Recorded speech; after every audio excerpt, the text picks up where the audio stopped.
Hello everyone, কেমন আছো সবাই? আমি তো বেশ ভালো আছি। আজ আমি ঘুরতে গেছিলাম ইকো পার্কে, তারই কিছু ক্লিপ তোমাদের সাথে শেয়ার করছি। তো স্কিপ না করে পুরো ভিডিওটা দেখতে থাকো। কিছু বল ভাই। কি বলবো? बहुत गर्मी है, बहुत गर्मी है, फिर भी हम लोग ঘুমনে আয় इधर। তো আমি অনেক দিন পর আজকে বেরিয়েছি। অ্যাকচুয়ালি আমাদের অনেক প্ল্যান হয়, তারপর আবার ক্যান্সেল করে দিই, কারণ এত গরম, বাইরে প্রচণ্ড গরম। এই গরমে আর ঘুরতে বেরোতে মন চায় না। তো অনেক প্ল্যান ক্যান্সেলেশনের পর ফাইনালি আজকে আমরা ঘুরতে বেরিয়েছি। আর দেখো, অন্ধকারও নেমে এসছে। জানি না ফটো কতটা ভালো আসবে কি আসবে না।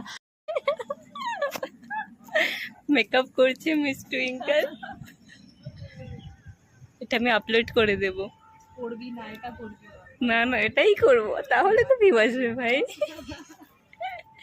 দেখো, ইকো পার্কে এসে বসে বসে মেকআপ করছে মেন, কারণ আমাদের ভালো ফটো লাগবে।